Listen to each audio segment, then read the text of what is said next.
볼게요.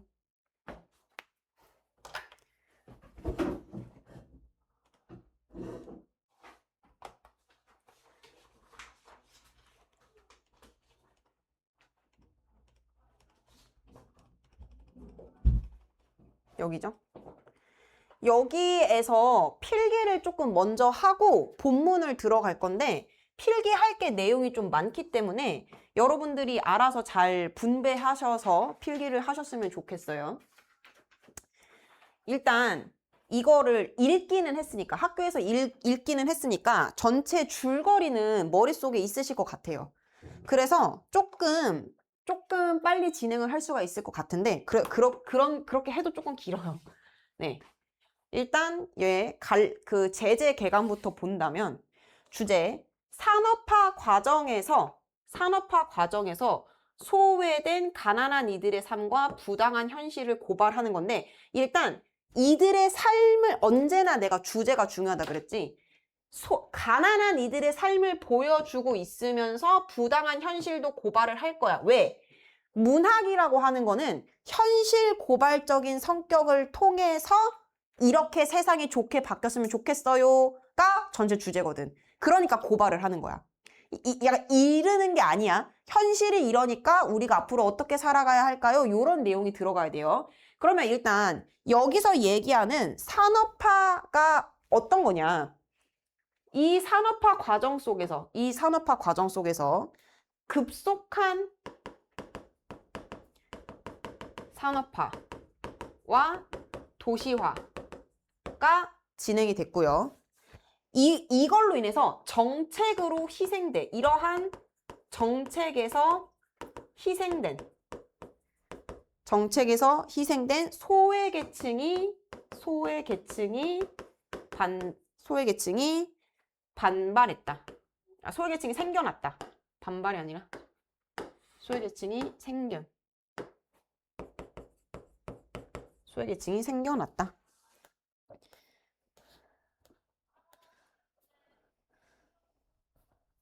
자, 그래서 이러한 과정 속에서 인물이 나와요. 인물. 권 씨가 나오죠. 그 돈 빌려달라고 하는 권 씨. 그리고 이러한 권 씨를 바라보는 나가 나오죠. 일단 권 씨부터 볼게요. 권 씨는 제가 봤을 때는 약간 MBTI가 인프피적인 느낌이야. 남한테 피해주는 거 너무 싫어하고 엄청 착해.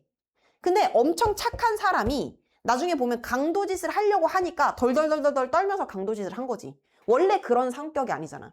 그래서 일단 권 씨는 대학교를 나왔고요. 근데 이때 당시에 대학교 나온 거면은 그러니까 공부를 진짜 많이 했다는 거지.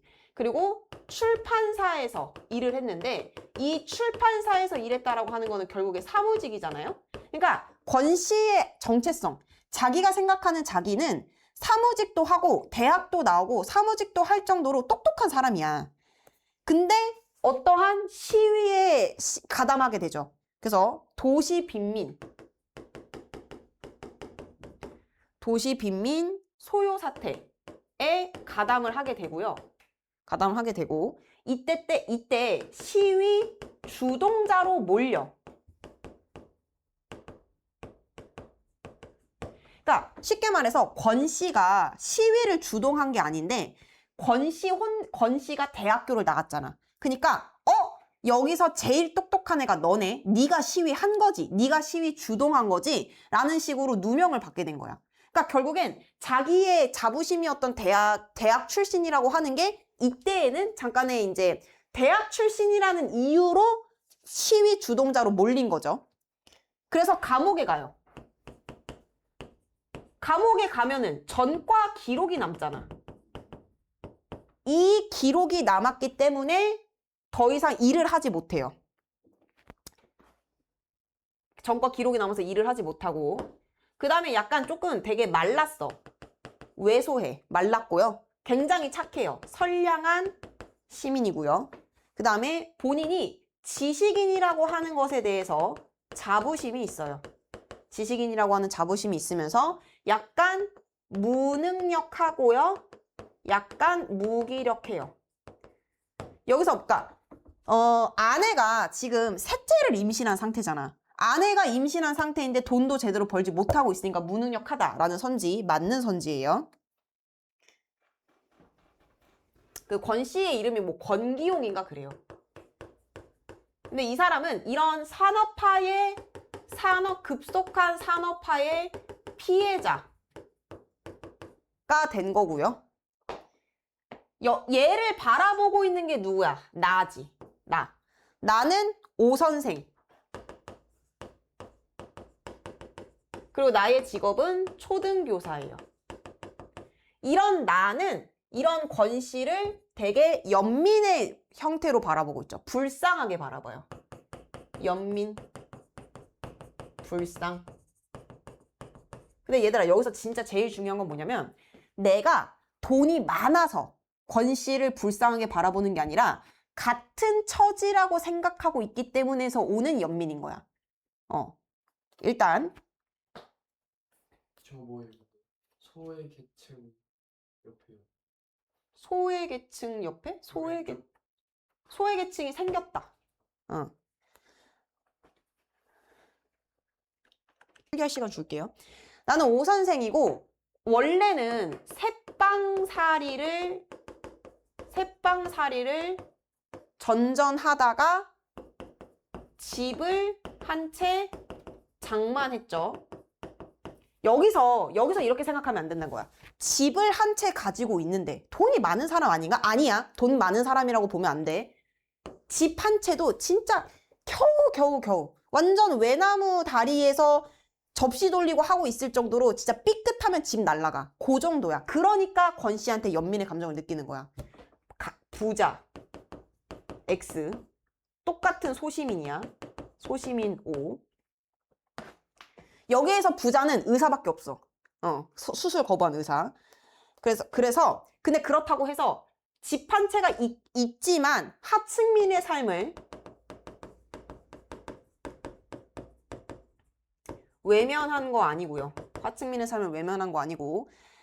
근데 중요한 거는 이거야. 하층민의 삶을 외면하고 있지도 않지만 자신의 안락한 삶을 포기할 정도로 외면하고 있는 것도 아니야. 결국에는 왜 권 씨가 돈 빌려달라고 할 때 바로 빌려주진 않았잖아. 그러니까 결과론적으로는 빌려줬지만 바로 빌려주지 않았기 때문에 자신의 안락한 삶을 포기할 정도 이건 아니라는 거지. 그래서 이거를 뭐라 그러냐? 학교에서 이제 소시민적인 이중성이라고 할 거예요. 소시민적인 이중성. 소시민적인 이중성. 이중성이란 게 뭐야? 두 가지 양면적인 성격을 갖고 있다고. 그래서 권 씨에게 연민, 불상, 그 다음에 동정. 근데 가끔 동정하지 마. 나를 동정의 눈길로 보지 마라고 할 때 동정은 안 좋은 의미로 쓰이잖아. 문학에서 동정은 좋은 의미예요. 그러니까 얘를 막 거지. 내가 도와줘야지. 이런 의미가 아니야. 그러니까 같이 아픈 그런 이제 소시민적인 경험을 공유하고 있다고 생각하고 있기 때문에 동정의 감정이 다 드러난 거지. 문학에서 얘기하는 동정은 긍정적인 거예요. 자, 그 다음에 일단 여기까지 필기하시고요. 셋빵. 네, 그러면 이제 여기서 인물들의 관계는 요렇게 이제 봤고, 그 다음에 아홉 켤레의 구도로 남은 사내라고 하는 제목의 의미를 좀 중심으로 봅시다. 제목. 자, 일단 여기서 아홉 켤레의 구도로 남은 사내는 권 씨를 의미하는 거고요. 궁극적으로는 권 씨를 의미하는 건데, 이 아홉 켤레의 구두, 여기서 나오는 그 구두가 권 씨의 심리 상태를 반영하거든요. 심리 상태를 반영하고, 자신의 욕망도 반영이 돼요. 욕망도 반영이 되고, 그 다음에 자기의 자존심. 그러니까 구두는 자기 본체야. 자기 분신 같은 존재야. 그래서 여기서 그러니까 9켤레의 구두로 남아있다라고 하는 건 원래 구두가 10개였다는 거예요. 10개 중에서 1개를 신고 갔기 때문에 9켤레밖에 안 남았다는 거거든. 그래서 10개의 구두는 10개의 구두가 의미하는 거랑 9개의 구두가 의미하는 게 달라요. 10개의 구두가 의미하고 있는 거는 자존심, 그리고 하층민이 아니다 라는 거고요. 그 다음에 9켤레는 부재하다는 거야. 그러니까 누가? 권씨가. 이제 권씨가 없다는 거야. 여기에 부재를 상징하고 자존심마저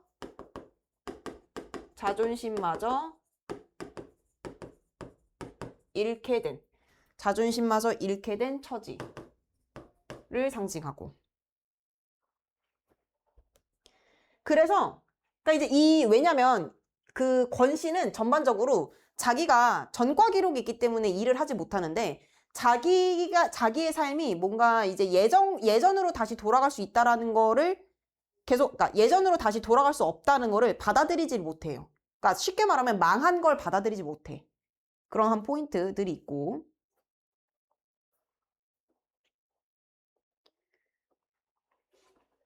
그 다음에 이제 여기서 중요한 이 소설 전체가 소시민성의 전형성이 보이는데 소시민성이 아니라 소시민의 전형성. 여기서 얘기하는 소시민은 그냥 평범한 사람들이라는 거예요. 소시민의 전형성이 보이는데 일단 권씨 어때요? 산업화로 병든 인물이면서 나는 권씨 같은 인물에게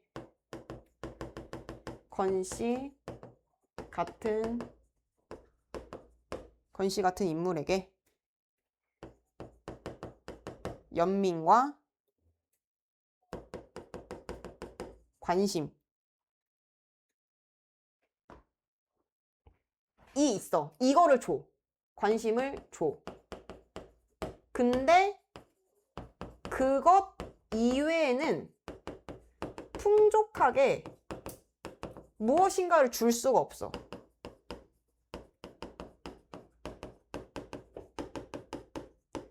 왜냐면 나도 돈이 많이 없으니까.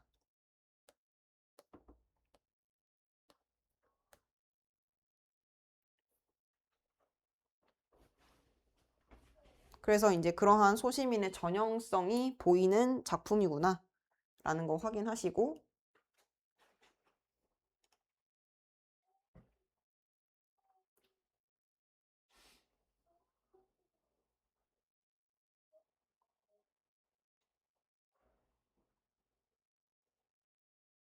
여기서 중요한 게 어쨌든 뒤에 나오는데 시점 자체가 1인칭 주인공 시점이거든요. 1인칭 주인공 시점. 아, 미안해. 1인칭 관찰자 시점. 1인칭 관찰자 시점으로 진행됐을 때 어떠한 특징이 있는지도 보셔야 돼요. 이따 설명드릴 거예요. 그래서 서술자인 내가 서술자니까 나라고 하고 있으니까 작품 바깥에 있어요? 작품 안에 있어요?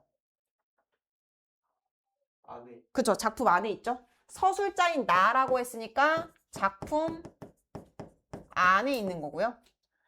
관찰하고 있으면서 분석하여 제시해요. 그러면 그거를 생각하셔야 돼요. 이게 노란색도 잘 안 보이네. 검정색으로. 갈색? 이것도 안 보여. 검정색으로 할게요. 자, 이게 내가 내 이야기를 하는 게 아니라 내가 주인공을 관찰하는 거잖아요. 그러니까 주인공이 갖고 있는 정확한 심리는 몰라요. 그쵸? 이거의 가장 큰 거는 주인공이 가지고 있는 정확한 심리는 몰라. 그래서 이거 너무 중요해. 이거 시험에 정말 많이 나와. 그러니까 이러한 한계가 있다는 거야. 내가 너네 나는 너네가 절대 될 수 없어서 너네가 무슨 생각하고 있는지 추측은 할 수 있어도 정확하게 정답은 모르잖아.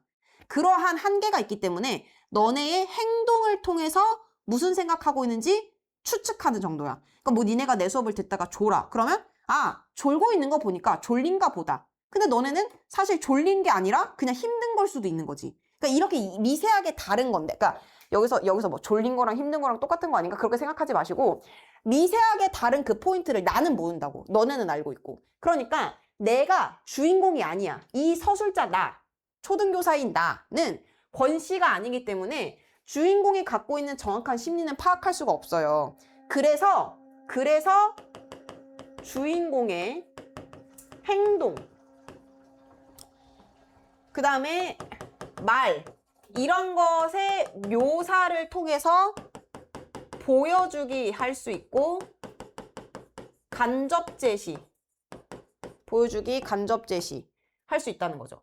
그러니까 보여주기 방식을 통해서 나는 얘가 무슨 생각하는지를 알 수 있게 된다는 거야. 근데 이거를 보여주기, 간접 제시, 그 다음에 보여주는 거니까 쇼잉이라고 할 수도 있고요. 그러니까 시험 문제에서 보여주기 방식을 사용한다. 맞아요. 근데 간접 제시라고 할 수도 있고 쇼잉의 방법이라고도 할 수 있다고. 똑같은 말이라고. 그래서 이거를 똑같은 말로 장면적 제시라고 할 수도 있고요. 장면적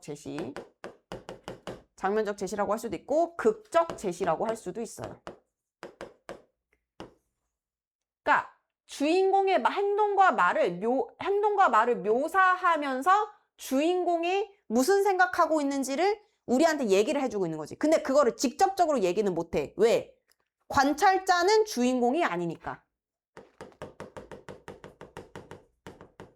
관찰자는 주인공이 아니야.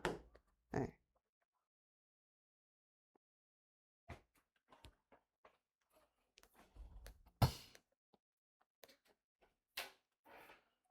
됐어요? 그래, 여기까지가 이제 본문 들어가기 전이고, 이제 본문 들어갈게요.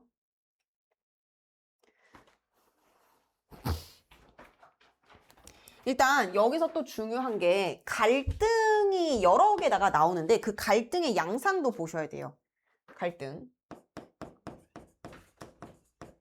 갈등의 양상이 세 가지가 나와요. 일단 내적 갈등. 여기서 내적 갈등이라고 하면 내적 갈등은 내가 혼자 마음속에서 일어나는 갈등들이잖아요. 어떤 갈등들이겠어요? 돈을 빌려줄까? 빌려주지 말까? 빌려줘 혹은 빌려주지 마. 빌려줄지 안 빌려줄지. 그러면 돈을 빌려준다라고 하면 연민의 감정이 드는 거고 빌려주지 않은 거는 계산적인 거를 먼저 선택을 한 거겠죠.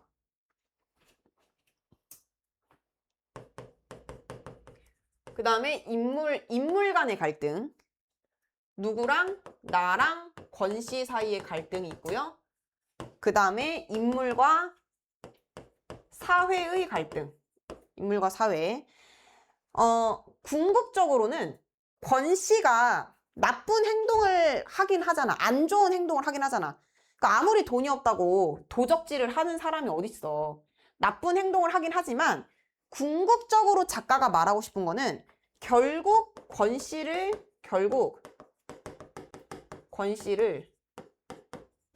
이렇게 만든 건 사회다라는 얘기예요.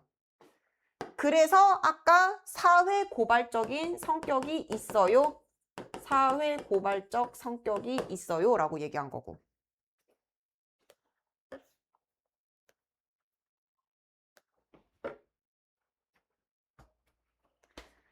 그 다음에 여기서 작가의 주제와 연관지어 가지고 작가의 의도를 봐야 되는데 작가의 의도.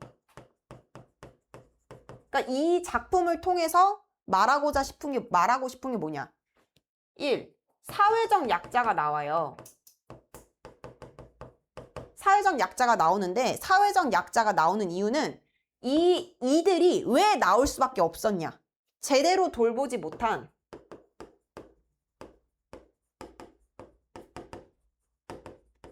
돌보지 못한 사회를 비판하고 있는 거야.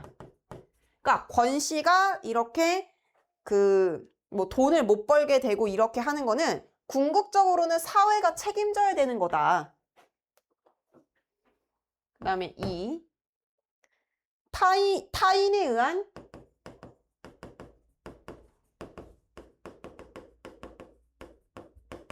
의한 피해자.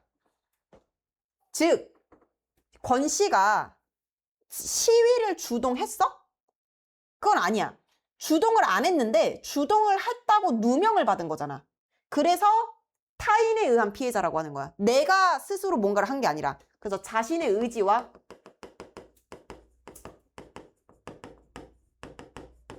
상관이 없고 지식인이었기 때문에 글씨가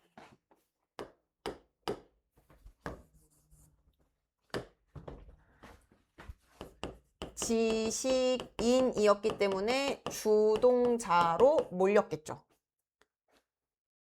그리고 세 번째, 철거민들의 처절함도 보여주고 싶었을 거야. 철거민들의 처절함. 그리고 네 번째, 냉혹한 현실. 그리고 이기주의. 무엇을 통해서? 그 의사를 통해서. 돈 안 주니까 수술 안 해주잖아. 그 다음에 5. 이게 제일 중요한데 5. 저는 5번을 여기다 쓸게요. 여러분들은 저기다가 쓰세요. 저 냉혹한 진실이. 냉혹한 현실. 그러니까 돈을 안 준다고 수술 안 해줘. 너무 나빴잖아. 원래 그러지 않아요? 사람이 죽는데? 심지어 산모는 태아랑 산모랑 살벌 2명이잖아. 너무 그렇게 그러니까 생명을 위하는 의사라면 일단 살리고 돈을 받을 방법을 나중에 고민해봐야지. 이 사람이 진짜 어디 도망가지 않는 한 어떻게든 돈을 마련하긴 할 거 아니야. 그러니까 차라리 수술을 빨리 하고 그 다음에 뭐 이렇게 해서 돈을 마련하세요라고 하는 방법을 제안할 수 있잖아. 그냥 막 걷다 대고 돈 안 갖고 왔으니까 수술 못해. 근데 수술 지금 당장 안 하면은 둘 다 죽어. 왜냐면 골든타임이 있잖아. 모든 수술은. 그리고 아기까지 있으니까 2명이 죽는 거라고. 그 다음에 5번째. 이거를 잘 이해해야 돼. 범죄라고 하는 것에 대한 범죄에 대한 사회적 책임. 범죄에 대한 사회적 책임. 이거 잘 들어. 범죄도 사회가 보살피면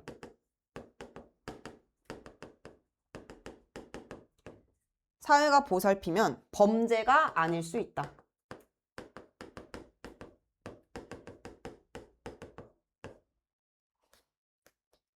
이게 무슨 말이냐? 너네 이제 내용 들어서 알잖아. 권 씨가 도둑질 하려고 강도짓을 하잖아요. 근데 그거를 오 씨가 내가 신고해요? 신고 안 하죠. 문제 삼지 않지.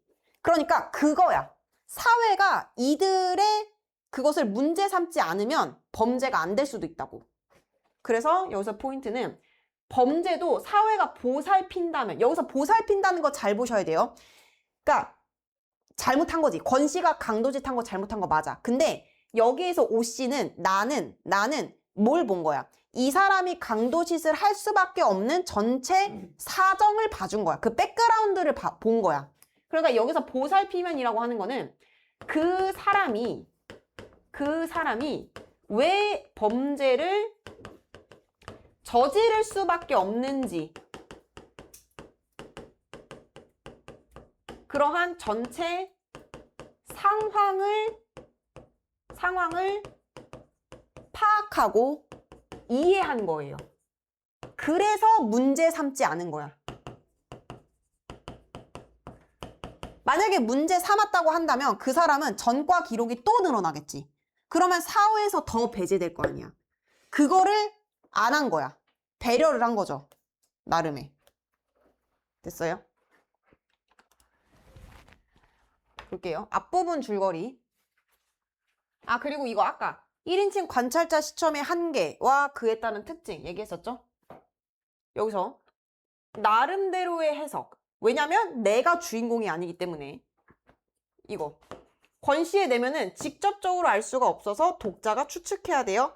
그 추측을 어떻게 해요? 권시의 대사, 말, 행동. 아, 대사라고 하면 안 되겠다. 말과 행동을 통해서 추측한다. 자, 교사인 나는 단대리 시장 근처에서 새빵살이를 하다가 무리를 했다는 게 뭐 대출을 많이 꼈다 뭐 이런 거예요. 성남의 고급 주택가에 집 한 채를 장만한다. 월세를 놓은 문간방에 권 씨가 임신한 아내와 두 아이, 그러니까 이제 임신했으니까 이건 얘는 셋째겠지. 데리고 이사 온 후 이순경이 학교로 찾아와 전과자인 권 씨의 동태를 살펴달라고 부탁한다. 그러니까 이순경이라고 하는 그 경찰이 전과자인 권 씨의 동태를 살펴달라고 부탁하는데, 이 얘기는 이때 당시에는 그러니까 나는 교사잖아. 되게 공권력이 조금 있는 공무원이니까 같은 공무원인 경찰이 이 사람 전과자니까 잘 살펴봐 주세요. 이상한 짓 하는지 안 하는지 뭐 이런 얘기를 했다는 거거든요. 그래서 어느 날 아침 나는 대여섯 켤레나 되는 구두를 꺼내놓고 보통에서 훨씬 벗어나 있는 실력으로 광을 내는 권 씨. 왜? 보통에서 훨씬 벗어나 있다라고 하는 거는 구두 닦는 솜씨가 되게 잘한다는 거잖아. 그러니까 이 얘기는 평소에도 많이 관리한다는 거야. 왜? 여기서 있는 이 구두가 어떻게 되는데? 권 씨의 뭐라고? 권 씨의 뭐야? 구두가. 자존심. 자존심. 자기 정체성이니까. 자존심이면서 자기 정체성이니까. 지나는 길에 들렀다는 이순경에게 권 씨가 다니던 출판사를 그만두었다는 소식을 듣는다. 그 후 나는 학생들 가정 방문을 가던 길에 구두를 신고, 봐봐. 구두를 신고 사무원의 복장으로, 그러니까 사무직의 복장으로 공사장에서 벽돌을 나르고 있는 권 씨랑 마주쳐. 그러면 다른 사람들은 다 편안한 복장을 하고 있을 텐데 권 씨 혼자만 양복을 입고 있어. 그럼 이거는 뭐야? 권 씨가 자기 스스로 자기 정체성을 사무직이라고만 내렸다라는 거야. 그러니까 이런 힘든 일을 하는 게, 이런 육체 노동을 하는 게 받아들이기 힘들다라는 거지. 권 씨는 이런 육체 근로를 하는 자신을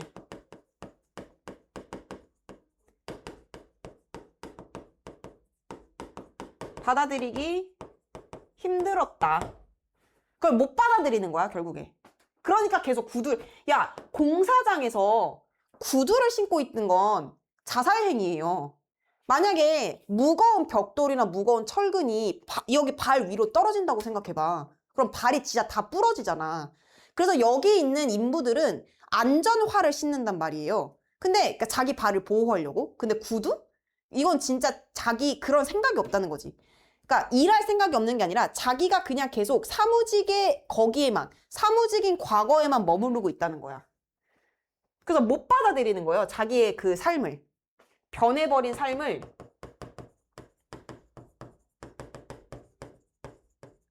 못 받아들이고 있어. 그날 밤 술에 취해 늦게 귀가한 권 씨는 자신의 과거를 털어놓는데, 광주 대단지 개발이 시작될 때 내 집 마련의 꿈을 안고 철거민의 입주권을 샀다. 그런데 그러니까 이제 여기서 왜 권 씨가 이렇게 완전 빈민으로 전락을 하게 됐는지. 그런데 지상낙원 건설의 공약을 남발하던 선거철이 끝나자 서울시와 경기도 양쪽에서 부당한 행정 절차로 입주자들을 압박하면서 권 씨를 포함한 주민들은 집을 잃고 쫓겨날 처지가 되었어. 그래서 투쟁위원회가 조직이 되었고 억지로 위원회 감투를 쓰게 됐어. 근데 최후 결단의 날에 혼자서 서울로 도망치려고 하다가 청년들한테 붙들려서 설교를 듣게 되었는데, 이 설교를 듣고 나서 자기가 미친 듯이 시위를 한 거야. 그러고 잡혀가서 전과자가 된 거고. 이해되셨어요? 근데 그리고 보세요. 여기 이 주석을 보시면 도망치려고 한 부분은 기회주의적인 거 맞아요. 소극적이고 남을 생각하고 약간 멘탈이 좀 약하기는 하지만 기회주의적인 면모도 있어요. 자, 권 선생님 저쪽으로 가실까요? 라고 하는 거는 그 청년들이 이제 도망가려는 권 씨를 붙잡고 설득을 하는 거야. 권 선생님 저쪽으로 가실까요? 근데 이 말 자체가 처음 아른치 하던 얘의 그 청년이 누구야? 권 씨죠. 권 씨에게 귓속말을 했다. 그가 가장 두렵게 느끼는 건 몽둥이가 아니라 친절이었다. 왜? 내가 도망가려고 하다가 잡혔잖아. 근데 너무 친절하니까 이해가 안 가는 거야. 그러니까 예상하지 못한 상황이 오니까 무서운 거야. 왜 친절하지? 왜 친절하지? 나 도망가려고 했는데? 라는 생각이 든다는 거죠. 그래서 잡초 더미까지 손쉽게 연행해 갔다. 그리고 거기에서 1장의 설교를 늘어놓기 시작했다. 여기서 설교는 뭐겠어? 권 씨한테 너 왜 혼자만 빠져나가? 이 얘기면서 동시에 너 너무 이기적인 거 아니야? 이렇게 설득을 좋게 얘기를 했겠죠? 그래서 이 설교에 대한 내용은 뭐 이렇게 문제가 나올 수 있겠지. 설교에다가 밑줄 치시고 어떤 설교를 했을까요? 뭐 이런 거 문제로 낼 수 있겠죠? 설교 약속을 어기고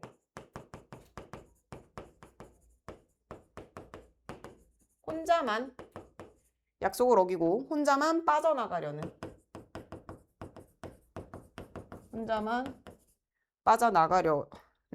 권 씨의 이기적 태도를 일깨우려고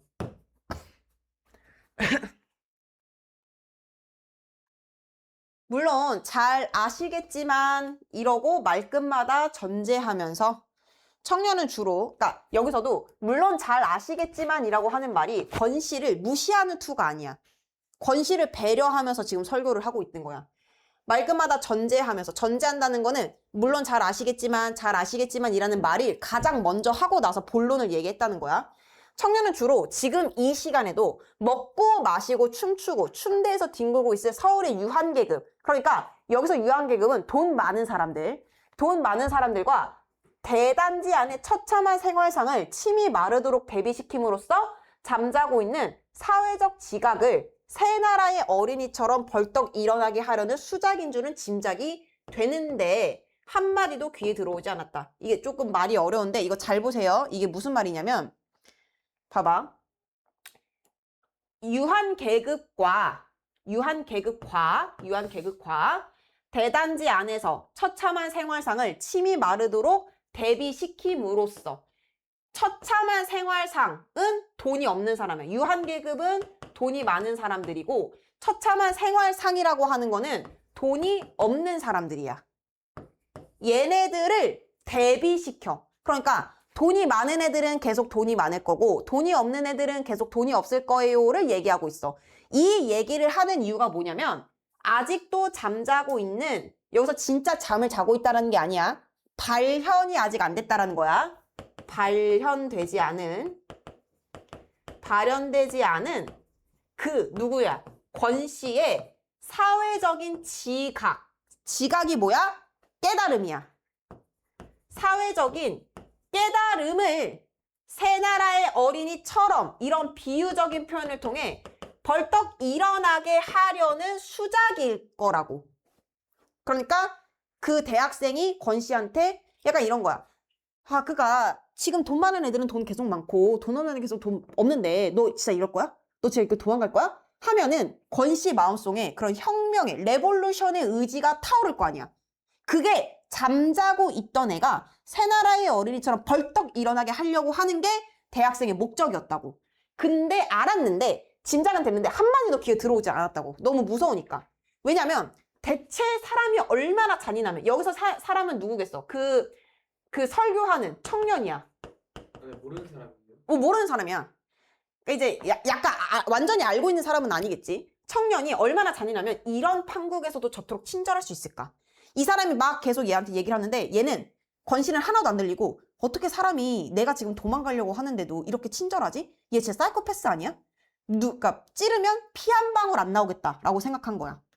그래서 친절할 수 있을까만을 그는 생각하고 있었다. 자신의 설교가 웬만큼 먹혀들었다고 판단했던지 청년은 그를 이끌고 가파른 산등성을 질러 단지 중심부로 들어갔다. 시위의 중심부로 들어갔다라는 거예요.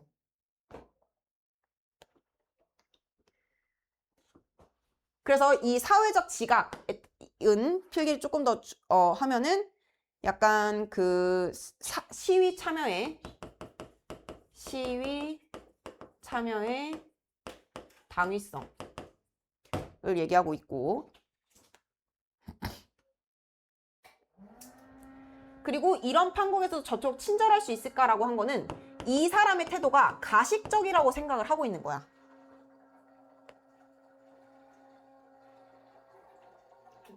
그래서 지금 그 청년이 권 씨의 손을 잡고 중심부로 끌고 들어왔어. 그러면서 권 씨가 얘기하죠. 바로 저기 저 부근이었어요. 현재로 돌아오는 거야. 그러니까 권 씨가 누구한테 얘기를 하고 있는 거야. 자기가 왜 이렇게 되게 됐는지. 그래서 바로 저기 저 부분까지 얘가 이제 데리고 갔다. 그는 우리 방 들창 쪽을 그러면 권 씨가 누구에게 얘기하고 있는 거야? 나에게 얘기하고 있는 거야. 나에게. 그는 우리 방 들창 쪽을 손으로 가리켰다. 그러나 유감스럽게도 안방 아랫목에 앉아서는 그가 가리키는 저기가 어디쯤인지 가늠기 어려웠고, 우리 내외, 우리 부부의 얼굴이 실감한 사람답지 않게 맨송맨송한 걸 알아차린 그는 갑자기 어느새 마루로 뛰어나가고 있었다. 그러니까 이거는 우리 주인집 부부가 권 씨가 생각하기에는 크게 공감하지 못한다고 생각을 한 거야. 그래서 뛰어나갔대. 덩달아 내가 뛰어나간 것은 순전히 그를 붙잡기 위해서였고, 언제 들어왔는지 마루 끝 현관 부근에 권 씨의 일가족 오보록이 몰려 차례로 뛰어나오는 우리를 빤히 올려다보고 있었다. 아비를 보자마자 새끼들 입에서 대번에 울음이 터져나왔다.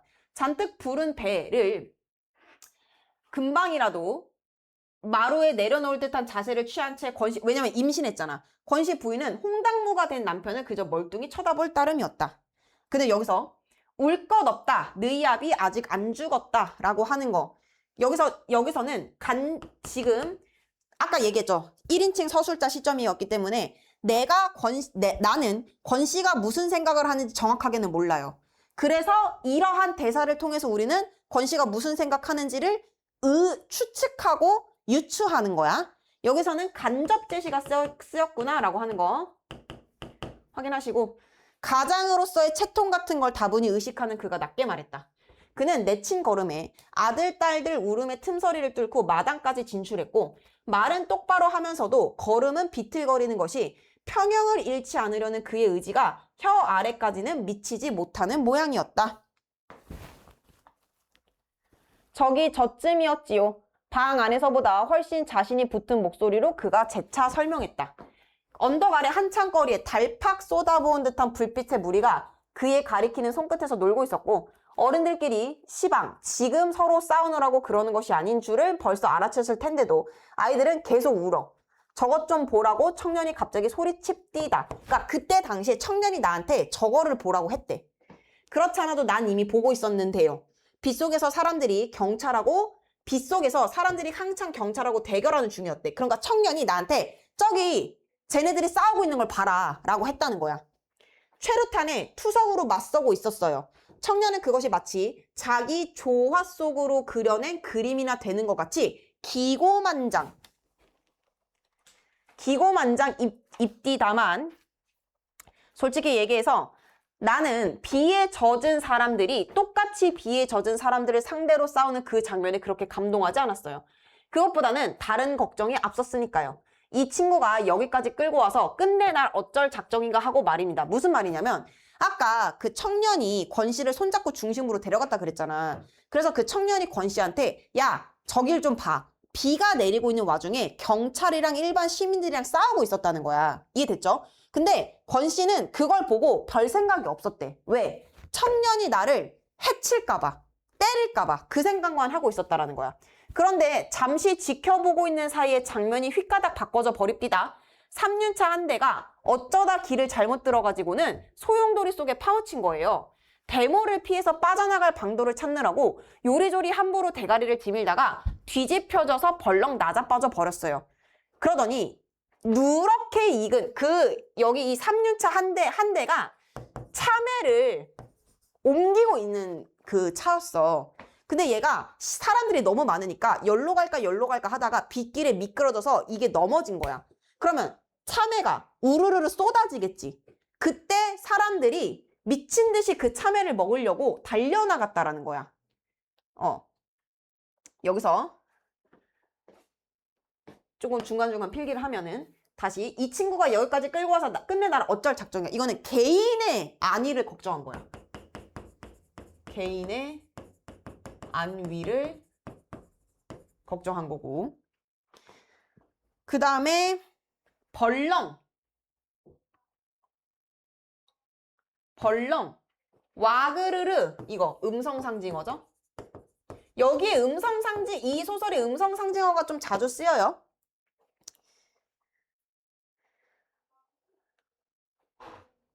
그렇게 했을 때 와그르르 쏟아지더니 길바닥으로 그룹뛰다 경찰을 상대하던 군중이 돌멩이질을 딱 멈추더니 참외 쪽으로 벌떼처럼 달라붙어. 그 참외를 먹으려고. 그래서 이 벌떼처럼이라고 하는 거는 굉장히 절박한 상황임에도 절박한 상황이라고 하는 거를 보여주고 있고요. 그 다음에 생존이라고 하는 거에 필사적이게. 그러니까 권 씨는 그 사람들의 모습을 보면서 아, 진짜 저게 삶이구나 라고 하는 거를 이제 깨달았다라는 거야. 그래서 이게 돌발 상황이 발생하면서 본성이 드러나고 권 씨가 시위에 참여하게 됐어. 이제 설득이 된 거야. 내가 완전 시위에 하려고 하는. 그래서 이때 뭘 느꼈겠어? 권 씨는 생존권을 빼앗긴.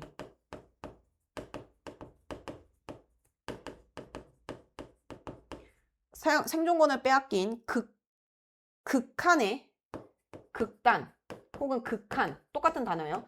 극한에 내몰린 철거민들의 상황을 보고 있다는 거죠. 그거를 깨닫고 아, 시위해야겠구나 라고 생각했다라는 거야.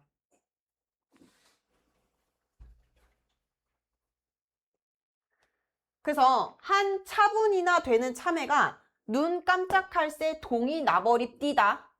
진흙탕에 떨어진 것까지 주워 먹고서 어적어적 깨물어 먹는 거예요. 먹는 그 자체는 결코 아름다운 장면이 못 되었어요. 다만 그런 속에서도 그걸 다투어 주워 먹도록 밑에서 떠받치는 그 무엇이 무시무시하게 절실할 뿐이었죠. 이 밑에서 떠받치는 그 무엇이 뭐겠어요? 생존 본능이라는 거야. 그 사람들의 먹고 살려고 하는 생존 본능을 느꼈다라는 거야. 이거 정말 나체화구나. 이거 정말 나체화구나 느낌이 처음으로 가슴에 팍 부딪혀 옵디다. 이걸 깨달았다는 거야. 이게 너무 중요한. 아, 이거 진짜구나. 인간의 본성이 내가 인간의 본성과 인간의 민낯을 완벽하게 보게 됐다라는 거야. 그래서 마음이 동요하게 되고요. 분노가 일어나게 되고요. 그러니까 그리고 뭐 인간의 존엄성에 대해서 생각해 보게 되었다라는 거죠. 나체를 확인한 이상 그 사람들하고는 종류가 다르다고 주장해 나온 근거가 벼랑간 흐려지는 기분이 듭디다라고 하는 거는 무슨 얘기겠어? 나는 저 사람들이랑 상황이 달라라고 생각을 했었다라는 거야. 그래서 원래는 나는 저 사람들과 입장이 달라라고 생각을 했는데 이게 변화가 있었다라는 거야. 저 사람들이랑 나랑 똑같은 사람들이구나 라는 거.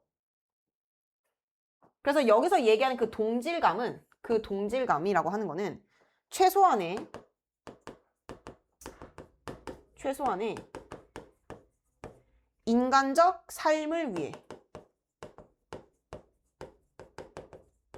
인간적 삶을 위해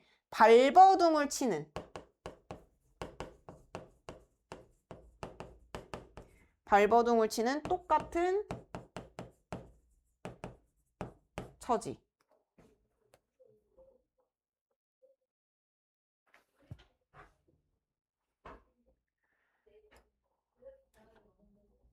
내가 맑은 정신으로 나를 의식할 수 있었던 것은 거기까지가 전부였습니다. 여기까지 생각하고 완전히 충격을 받은 채 정신이 나가서, 그러니까 정신이 나간 채로 시위에 참여를 한 거야. 정신을 차려보니까 나는 잡혀 있었던 거고. 완전 미쳐 있었다라는 거야, 그때 당시에. 그가 더 이상 이야기를 계속할 눈치가 아니었으므로 나는 비로소 그에게 말을 걸 기회를 얻었다. 그 뒤 권 선생이 어떻게 되셨는지 물어봐도 괜찮겠습니까? 벌써 물어봐 놓고 뭘 양해를 구하십니까? 사흘 후에 형사가 출판사로 찾아서 수갑을 채우더군요. 경찰에서 증거로 제시하는 사진들을 보고 놀랐습니다. 왜 이때 놀랐냐면 자기가 어떻게 시위를 했는지 이때 깨달았다는 거야. 나를 의식할 수 있었던 것은 거기까지가 전부였다. 그리고 정신을 빼고 시위를 하는데 사진 쪽에서 난 버스 꼭대기에도 올라가 있고 깡통도 들고 있고 강목을 휘둘러대고 있기도 했습니다. 어느 것이나 내 얼굴이 분명은 한데 나로서는 기억에 없는 일들이었으니까요.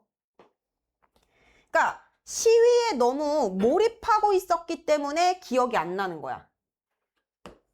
투쟁에 몰두한 나머지 과몰입을 한 거죠. 몰두한 나머지 기억이 안 나게 됐다.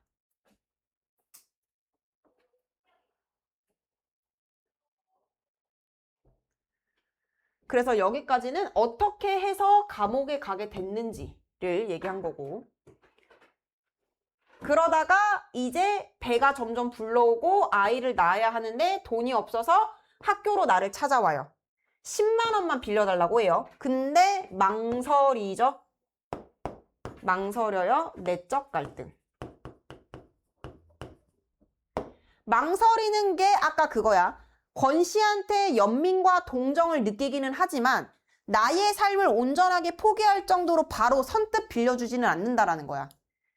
연민과 동정의 감정을 느끼기는 하지만 나의 삶을 희생하면서까지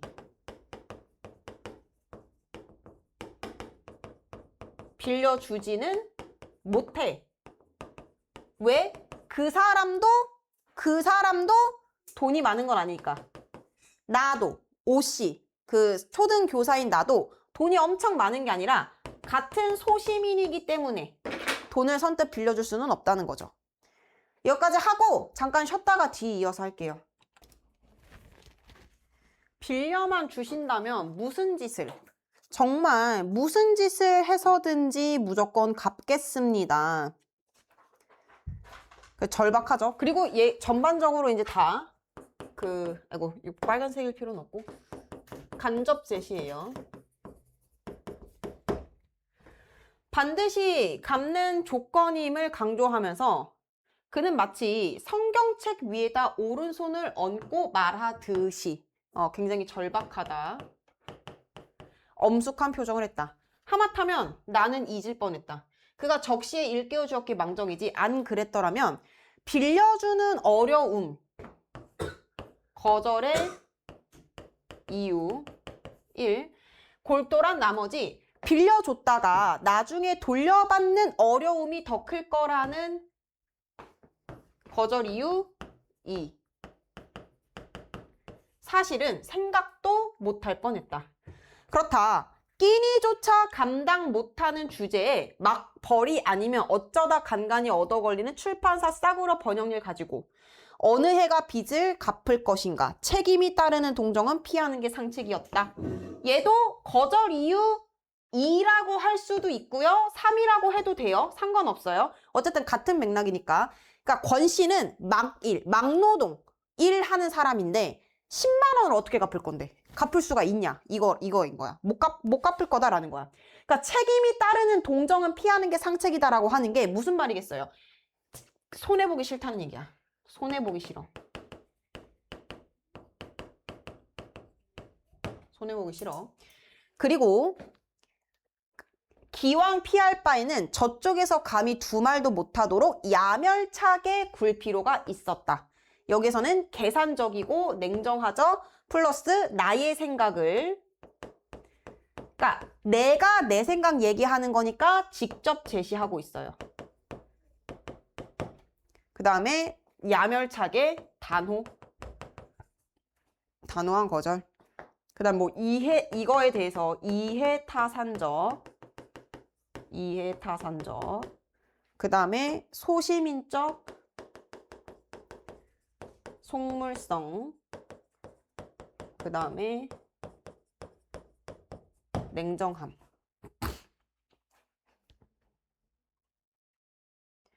병원 이름이 뭐죠? 원산부인과입니다.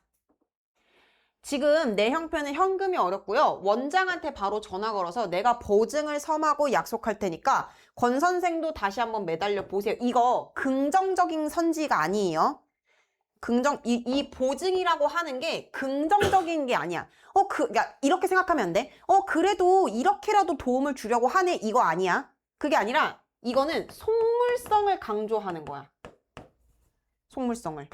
그러니까 약간 명분만 주고 직접적으로 안 도와주겠다라는 거잖아. 그래서 이 보증이라고 하는 거는 금전적 손해를 보지 않으면서도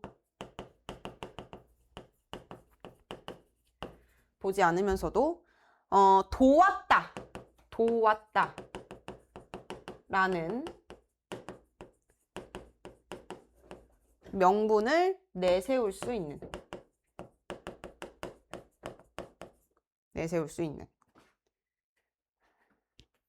그러니까 결국에는 안 빌려준다는 거예요. 결국에는 안 빌려줌. 의사도 사람인데 설마 사람을 생으로 죽게 하겠습니까? 무책임하죠. 무책임 플러스 이거에 대해서 외면하고 있고. 달리 변통할 구멍이 없으시다면 그렇게 해보세요. 내 대답이 지나치게 더디 나올 때 이미 눈치를 챈 모양이었다.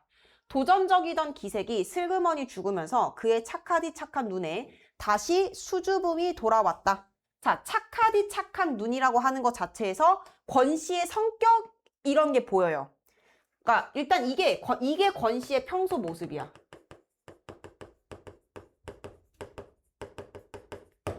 다시 수줍음이 돌아왔다.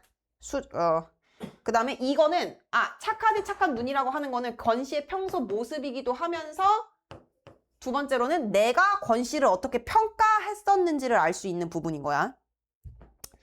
나의 권 씨에 대한 평가와 어떠한 의식을 가지고 있는지. 그는 고개를 좌우로 흔들어 보였다. 안 될 거라고. 원장이 어리석은 사람, 여기서 얘기하는 어리석은 사람은 뭐야? 자기 이득을 생각하는 거야? 아니지. 자기 이득 신경 안 쓰고 상대방을 신경 써주는. 자기 이득 신경 안 쓰고 상대방을 먼저 신경 쓰는 사람이길 바라고 거기다 희망을 걸기에는 너무 늦었습니다. 그 사람은 나한테서 수술 비용을 받아내기가 수월치 않다는 걸 입원시키는 그 순간에 벌써 알아차렸어요. 얼굴에 흐르는 진땀. 곤혹스럽다라는 거죠. 왜? 본인도 자존심이 있는데 자존심을 다 버리고 매달렸는데 안 빌려줬잖아. 훔치는 대신 그는 오른발을 들어. 이거 중요해요. 간접제시라고 하는 거. 아까 그랬지. 구두가 뭐라고? 권 씨의 자존심이라고. 오른발을 들어 왼쪽 바지가랑이 뒤에다 두어 번 문질렀다. 발을 바꿔 같은 동작을 반복했다.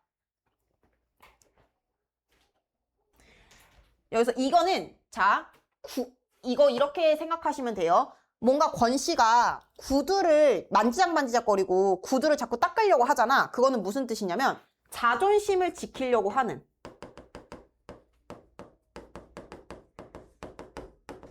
자존심을 지키려고 하는 거고요. 혹은 자존심을 회복시키려고 하는 것도 맞아요. 그리고 어찌할 바 모르는. 다 맞아요. 그러니까 이 선지 다 맞아요. 바쁘실 텐데 실례 많았습니다. 썰면처럼 두툼한 입술이 선잠에서 깬 어린애같이 움찔거리더니 여기서 썰면이라고 하는 게 동료 교사인데 뭐 입술이 두툼해 그런 농담 요즘은 이런 농담 잘 안 하는데 예전에는 또 입술이 썰면 2접시는 나오겠다. 입술이 그만큼 두껍다. 이런 이제 표현이 있죠. 그러니까 그 사람처럼 움찔거리더니 인사말이 나왔다. 근데 여기서 무슨 일이 더 있을 듯 싶었는데 그는 이내 돌아서 휘적휘적 음성상징어죠. 걷기 시작했다. 나는 그리고 이 휘적휘적이라고 하는 표현을 통해서 음성상징어죠. 음성상징어이니까 이것을 통해서 뭐 감각적이고 비유적이고 간접적 제시하고 있으면서 그 권씨의 절망감을 표현하기도 해요. 나는 내심 그 입에서 끈끈한 가래가 묻은 소리가 이를테면 오 선생 너무 한다든가 잘 먹고 잘 살라든가 하든 말을 생각했어. 그러니까 이 얘기는 무슨 얘기냐면 나도 내 행동이 그렇게 떳떳한 행동이 아니라는 걸 알고 있다라는 거야. 그러니까 원망과 배반의 소리를 할 거라고 생각했다라는 거지. 그러니까 즉 본인도 여기서 본인 누구야? 오씨죠? 나도 본인 행동에 대해서 죄책감을 느끼고 있는 거야. 죄책감을 느끼고 있으니까 권씨가 나한테 이렇게 얘기하지 않을까? 라고 생각했다는 거지. 오 선생, 이래 봬도 나 대학 나온 사람이에요? 여기서 이래 봬도라고 하는 거는 이 말 전제에 뭐가 깔려 있는 거야? 이래 보여도라고 하는 거는 내가 지금 나의 모습이 좋아 보인다는 거야? 안 좋아 보인다는 거야? 안 좋아 보인다는 거잖아. 나의 모습이 안 좋아 보여도 나 대학 나온 사람이다. 이 얘기 자체는 내가 나 스스로를 낮추게 생각하고 있다는 거야. 그러니까 권씨 스스로를 낮게 생각하고 있다는 거야. 나 대학 나온 사람이요. 그것뿐이었다. 내 호주머니에 촌지를 밀어넣던 학부형 같이 그는 수줍게 여기서 자존심을 이제 이 말은 자존심을 회복하려고 하는 말이겠죠? 상처를 받았을 테니까. 그리고 간접적으로 제시를 하고 있는 말이고.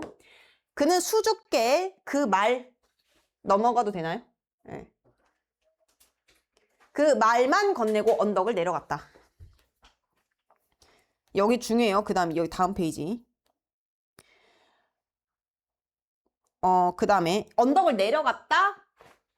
휘청휘청 한 걸음 한 걸음 그런 동작으로 내 눈에 그는 비쳤다. 나는 지금 그 권씨의 뒷모습만을 바라보고 있는 거잖아. 그 뒷모습을 통해서 권씨가 보이는 그 뒷모습을 통해서 권씨의 심리를 짐작할 수 있어. 권씨의 심리를 짐작할 수 있어. 이거를 주관적 인식.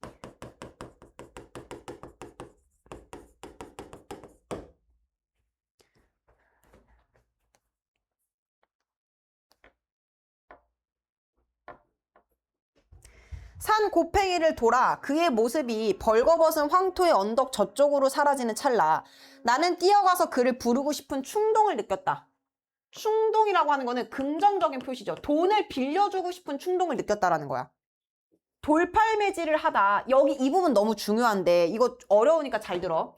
돌팔매질을 하다 말고 뒤집어진 3륜차로 달려들어서 아귀 참외를 아귀가 그거야. 와구 잘못된 표현이야. 아귀가 맞아요. 아귀 참외를 깨물어 먹는 군중을 목격했을 당시의 권씨처럼 이거 완전히 나체화구나 하는 느낌이 팍 들었다.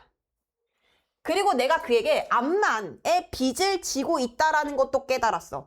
전셋돈도 일종의 빚이라면 빚이었다. 왜 좀 더 일찍 그 생각을 못했는지 모른다. 자, 일단 무슨 내용이냐면 맞다. 얘한테 돈을 빌려주고 권씨가 돈을 못 갚으면 얘 전세금이 있잖아. 그거 안 돌려주면 돼. 이해됐어? 그러니까 돈을 빌려줄 수 있는 방법을 찾았다라는 거야. 이걸 왜 일찍 생각하지 못했지? 라는 생각인데 얘가 이 생각을 어떻게 했는지 그 과정이 너무 중요해. 이거 진짜 어려워. 잘 들어. 과정이 진짜 중요해. 봐봐.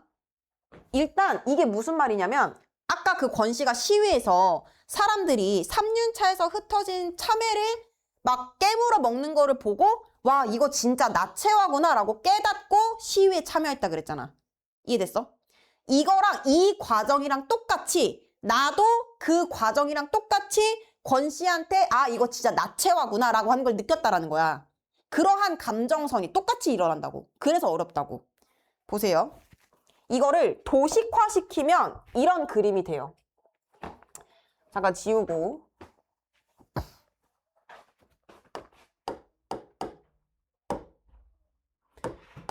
자, 저는 여기다가 필기할 테니까 여러분들은 알아서 예쁜 데다가 필기하세요. 권씨의 시위 상황이 있고요. 그리고 권씨와 나의 상황이 있어요. 근데 첫 번째, 권씨는 처음에 바로 시위에 참여하려고 했어? 담비야? 아니죠. 도망가려고 했잖아. 도망가려고 해요. 나도, 경훈아, 돈 빌려주려고 그랬어요? 아니죠. 돈 안 빌려줬잖아요. 근데 두 번째에 어떤 이슈가 있었냐면 권씨 입장에서는 참회 이슈가 있었어. 그래서 이것을 보고 동질감을 느꼈잖아. 나도 이거랑 똑같이 깨달았다는 거야. 전세금을 주면 된다라는 걸. 이 사람이 돈을 안 갚으면 전세금을 안 돌려주면 된다라는 걸 깨달은 거야. 전세금. 그냥 이거는 근데 중요한 거는 나도 그 사람에게 빚이 있음을 깨달았다는 거지. 그래서 권씨가 궁극적으로는 시위에 참여를 하죠. 나도 궁극적으로는 어떻게 해요? 돈을 빌려줘요. 이러한 일련의 과정이 너무 중요하다고. 지금 이 과정을 이 대사로 얘기하고 있는 거야. 내가 그에게 빚을 지고 있다라는 거를 깨달았다라는 거지. 두 번째 권씨 대화예요. 권씨랑 나. 권씨와 나의 대화에서는 처음에 돈 안 빌려준다고 했다가 전세금이 결국에는 내가 권씨한테 빚을 진 거라고 하는 걸 깨닫게 된 거고. 왜냐면 전세금이니까 이 돈을 나중엔 돌려줘야 되잖아요.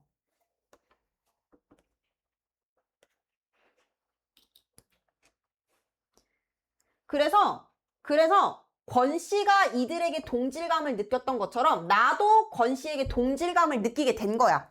그러니까 돈을 빌려주기로 마음을 먹게 된 거지. 일단 중요한 점이 뭐냐면 왜 갑자기 돈을 빌려주게 되었는지에 대한 맥락이 조금 생겨요. 그래서 여기서 이제 얘 필기할게요. 필기할 게 조금 있는데 일단 형광펜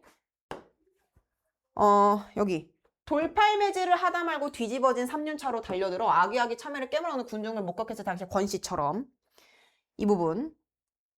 그 다음에 이거 완전히 나체화구나 라는 걸 깨달았게 되는데, 그러니까 이 여기서 얘기하는 나체화라고 하는 거는 절박한 심정을 나도 권씨한테서 느꼈다라는 거야. 그런 연민과 동질감을 느꼈다라고 하는 거고, 그리고 내가 암만 그에게 빚이 있음을 다시 깨닫게 된 거지. 그 왜 조금 더 일찍 생각하지 못했을까? 왜 조금 더? 암만 빚을 지고 있음을 퍼뜩 깨달았다. 전셋돈도 일종의 빚이라면 빚이었다. 왜 좀 더 일찍이 그 생각을 하지 못했는지 모른다. 라고 얘기하면서 명분이 생긴 거죠. 그러니까 명분과 방법을 깨닫고 거절한 것을 후회하고 있는데 여기에서 즉 이 권씨의 시위 장면이랑 내가 권씨랑 대화한 장면이랑 다른 장면이잖아. 다른 장면을 교차하면서, 그러니까 서로 다른 장면을 보세요. 이렇게 필기할 수 있어요. 서로 다른 장면을 유사한 구조로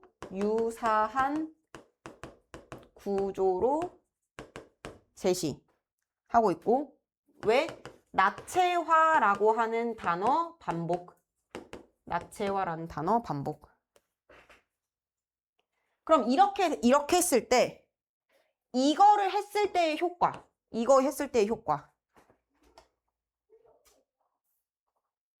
그러니까 돈을 빌려주게 된, 뭐야, 왜 안 나와? 돈을 빌려주게 된 이유가 설득이 돼. 그러니까 돈을 왜 빌려줬는지에 대한 설명을 독자들이 납득할 수 있어. 아니 왜 갑자기 돈 빌려주지? 아까 안 빌려줬다라고 했잖아 라고 생각할 수 있고. 다음 두 번째, 반성 플러스 의식의 변화가 조금 더 잘 드러나고 있고, 그 다음 세 번째, 공감할 수 있고 감정이입이 더 잘 드러날 수 있죠.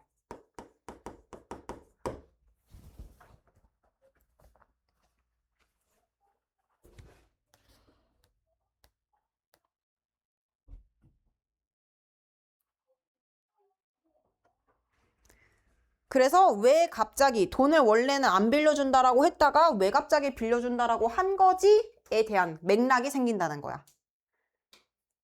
그래서 내가 이제 어떻게 하냐. 원산부인과에서는 일단 필기하세요. 넘어갈게요. 자, 원산부인과에서는 만단의 수술을 준비를 갖추고 보증금이 도착되기만을 기다리고 있었다.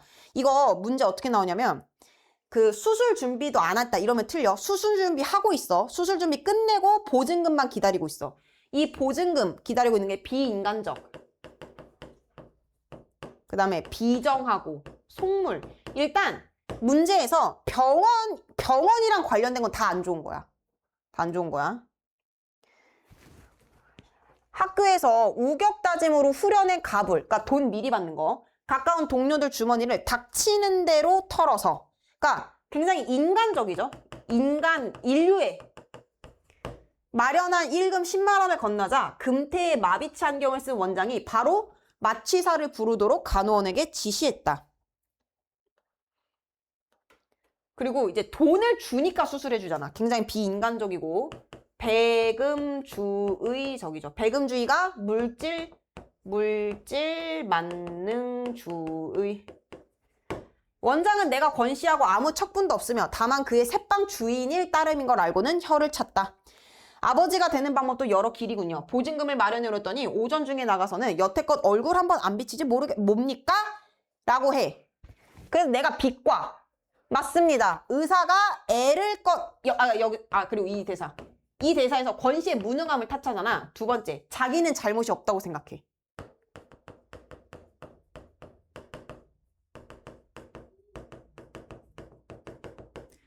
맞습니다. 의사가 애를 꺼내는 방법도 여러 질이 있듯이 아버지 노릇하는 것도 아마 여러 질일 겁니다 라고 하는 건 비꼬는 거예요. 그래 뭐 너도 돈 받아야 애기 꺼내는 것처럼 그거랑 똑같은 거지 라고 하는 거죠. 근데 이거를 나는 내 말이 제발 의사의 귀에 농담으로 들리지 않기를 바랐으나 유감스럽게도 아하 이러고 그냥 뭉쳐버린 거야. 이거 못 알아들은 거예요. 나는 이미 죽은 게 아닌가 싶게 사색이 완연한 권씨 부인. 그리고 보세요. 이미 이게 상황이 얼마나 심각했었던 상황이냐면 이미 죽은 게 아닌가 싶게 사색이 완연한 권씨 부인. 거의 죽어 있는 거야. 그 산모가. 그래서 일단 위중하고 심각해. 들것에 실려 수술실로 들어가는 걸 거들었다. 생명을 꺼내고 그 생명을 수용했던 다른 생명까지 암양해서 건지는 요란한 수술치고는 너무도 쉽게 끝났다. 여기서 더 분노를 해야 돼, 우리는. 왜? 그러니까 수술비를 만드는 건 어려운데 수술은 되게 심플하게 끝났다며. 이게 대비가 되면서 더 비판하라고. 그래서 이게 작가의 의도예요. 수술비 마련은 어려워요. 수술비 마련은 어려워. 근데 수술은 개 쉬웠잖아. 수술 이지하잖아. 이런 거에서 오는 이런 데서 오는 대조적 성격. 작가의 비판.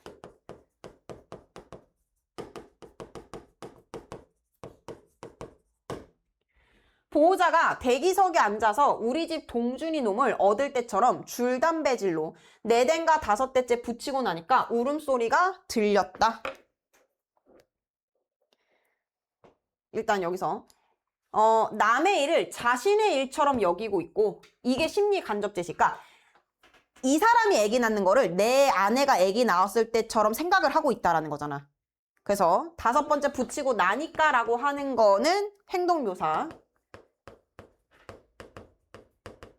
그 다음에 뭐 간접 제시. 그리고 뭐 초조함을 얘기하는 거죠. 고추예요, 고추. 아들이 낳았고 수술을 돕던 원장 부인이 나오면서 처음 울음을 듣는 순간 내게 점쳤던 결과를 큰 소리로 확인해 주었다. 진짜 보호자를 상대하듯이 원장 부인이 내게 축하를 보내왔으므로 나 역시 진짜 보호자 입장에서 수고를 취하지 않을 수 없었다. 잠시 후에 나는 강보에 쌓여 밖으로 나오는 권기홍 씨의 차남을 대면할 수 있었고 제 어미배를 가르고 나온 놈답지 않게 얼굴이 두툼한 것이 속옷이 잘도 생겼다. 제왕절개라는 말이 풍기는 선입감에 딱 어울리게끔 목정이 크고 우렁찼다. 여기서 이 왕, 언어유희예요, 언어유희. 언어유희. 네. 그러니까 이 제왕절개라고 하는 거에 이 왕이 아마 근데 이게 약간 좀 다르더라고. 제가 알기로는 이 왕이 진짜 왕이거든요. 근데 또 어디에서는 그게 아니다. 그래가지고 언어유희라고 보는 선지도 있는데 뭐 그렇게 크게 중요한 건 아니고. 거의 다 왔어. 좀만 참아. 이제 강도 이슈만 넘기면 돼. 그럼 끝나. 디억센 놈의 울음소리를 듣는 동안 나는 동준이 놈을 낳던 날의 감격 속으로 고선에 빠져들어갔다. 되게 진심을 다해서 도와준 거야. 그리고 이제 되게 따뜻하고. 자, 절정. 우리 집에 강도가 든 것은 공교롭게도 그날 밤이었다. 수술비를 대신 내줬어. 근데 권 씨는 그거를 알아요? 수술비를 대신 내줬다라는 거를 몰라요. 왜냐면 병원에 안 왔으니까. 난생 처음 당해보는 강도였다. 근데 이 강도가 너무 이상해. 이 어설픈 이 느낌, 이 어설픈 행동. 일단 강도의 정체가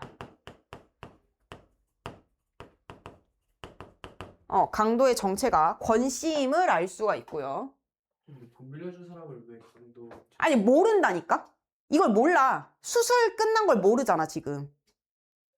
권 씨가 모른다고. 그걸 모른다고. 왜냐면 아까 그랬잖아.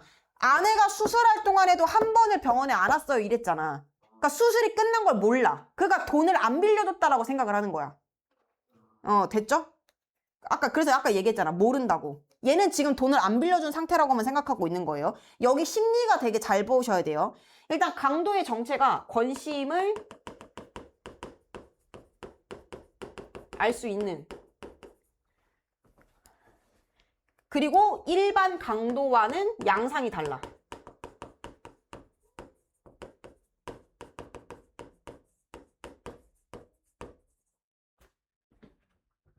우리 집에 강도가 된 것은 공교롭게도 그날 밤이었다. 난생 처음 당해보는 강도였다. 자꾸만 누군가가 내 어깨, 야 누가 어깨를 흔들어. 보통 칼 들이밀고 야 일어나, 돈 내놔 이러지. 흔들어 깨우지는 않죠. 모니콜도 아니고. 난생 처음 당해보는 강도였다. 나를 깨우려는 손의 감촉이 내 식구의 그것. 여기서 그것이 뭐야? 손의 감촉. 아님을 퍼뜩 깨닫고 눈을 떴을 때 나는 빨간 꼬마전구 불빛 속에서 복면의 사내를 보았다. 그리고 똑바로 내 멱을 겨누고 있는 식칼의 서슬도 보았다. 근데 술래가 확 풍겼다. 이 술래도 여기서 선지가 어떻게 나오냐면 특정 소재를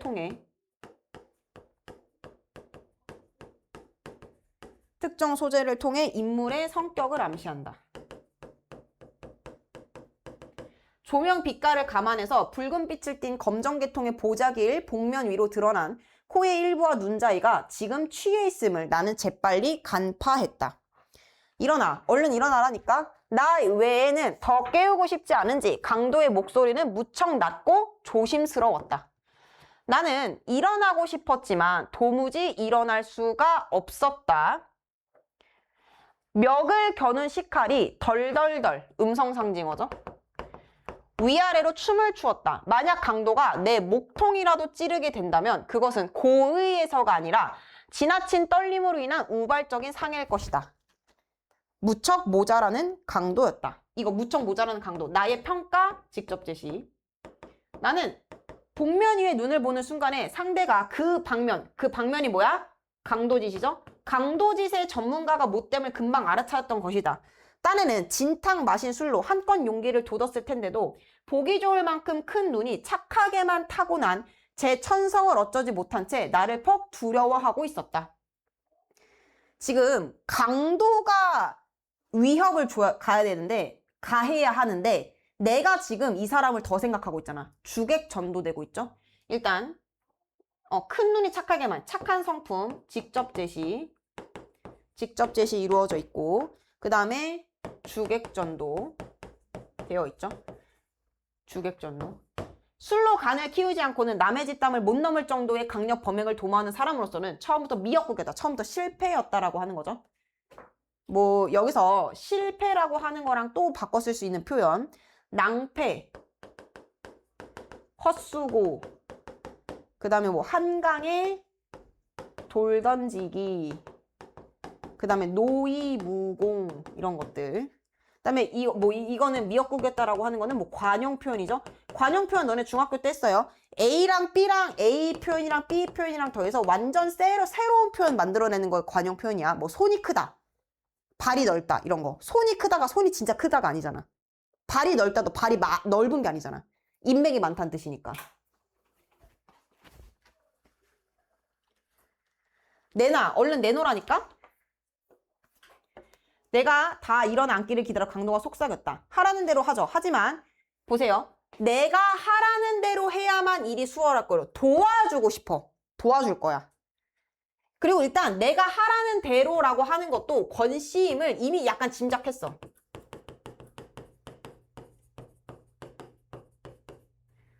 잔뜩 의심을 품고 쏘아보는 강도를 향해 나는 덧붙여 말했다. 집안에 현금은 없어.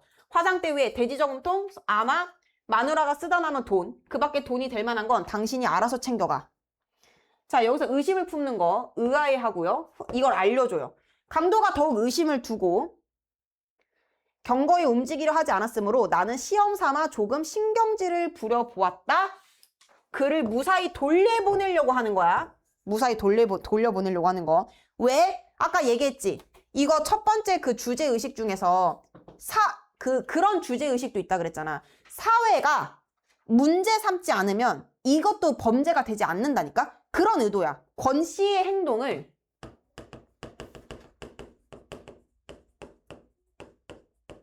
문제 삼고 싶지 않아. 마누라가 깨서 한바탕 소동을 벌여만 시원하겠어? 난처해지기 전에 나를 믿고, 그리고 시원하겠소? 이거는 이제 가정이죠. 진짜 마누라가 깬 거 아니야. 난처해지기 전에 나를 믿고 일러주는 대로 하는 게 당신에게 이로울 거요. 그래서 이제 이거는 이제 선택을 할 수 있는 방법을 선택권을 주는 거죠. 선택권을 주고 있으면서 강도의 행동을 설득하고 촉구하는 거다. 한 차례 길게 심호흡을 뽑은 다음 강도는 마침내 결심을 했다는 듯이 이부자리로 돌아 화장대 쪽으로 향했다. 얌전히 구두까지 벗고 양말바람으로, 누가 양말바람으로 들어와 강도짓을 하는데. 내가 그렇게 염려를 했는데도 아이러니하죠? 오히려 내가 강도를 걱정하는 이 상황이 와들와들 아까 그 음성상징어 그리고 음성상징어니까 감각적 묘사 와들와들 떨리는 다리를 옮기다가 그만 부지하게 동준이의 발을 밟은 모양이었다. 갑자기 칭얼거리자 녀석의 어깨를 토닥거려? 이것도 이제 어설픈 행동이죠. 녀석이 도로 잠들기를 기다려 그는 복면 위로 칙칙하게 땀이 밴 얼굴을 들고 일어나서 내 외치를 흘끔 확인한 후에 본격적 작업에 들어갔다. 터지려는 웃음을 꾹 참은 채 애교스러운 행각. 내가 권 씨를 따뜻하게 바라보고 있기 때문에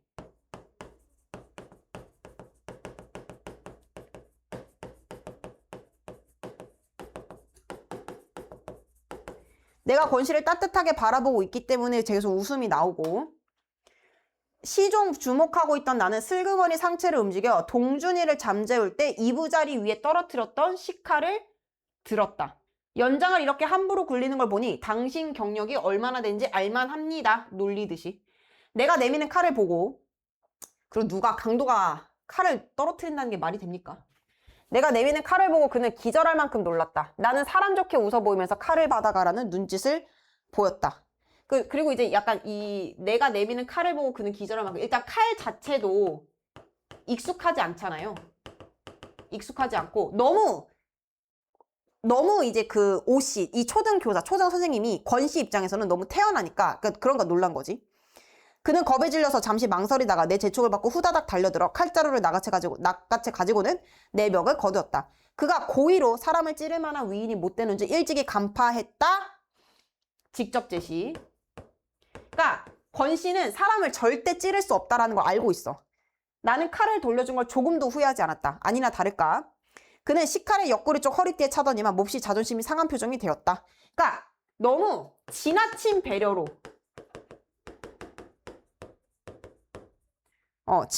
배려로 자존심이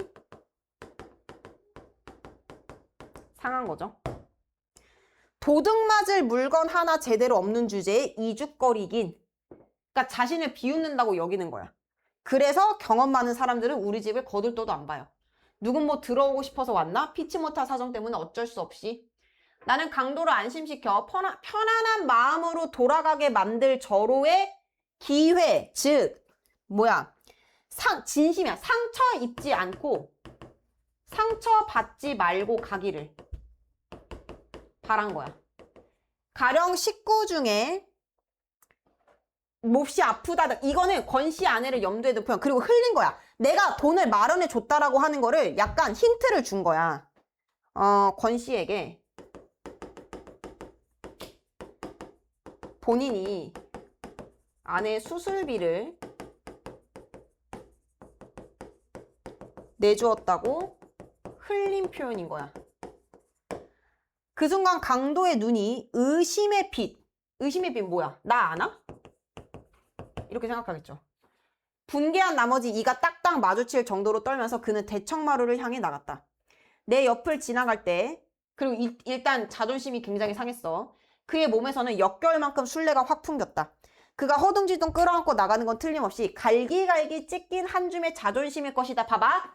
자존심 눈에 보여요? 안 보여요? 안 보이죠? 근데 갈기 찢겼다라는 건 눈에 보이죠? 추상적 관념의 구체화. 갈기갈기 찢긴 한 줌의 자존심일 것이고 애당초 의도했던 바와는 달리 내 방법이 결국 그를 편하게 하긴커녕 외려 더욱더 낭패케 했다는 거 깨닫고 나는 그의 등을 향해 말했다. 어렵다고 꼭 외로우란 법은 없어요. 혹 누가 압니까? 당신도 모르는 사이에 당신을 아끼는 어떤 이웃이 어려움을 더 암시하는 거죠. 완전 흘리는 거죠. 그러니까 권 씨를 위로하고 집에 보내주고 싶은 거야. 여기서 어떤 이웃은 본인일 거고 안심시키고 돌려보내고 싶은 거야.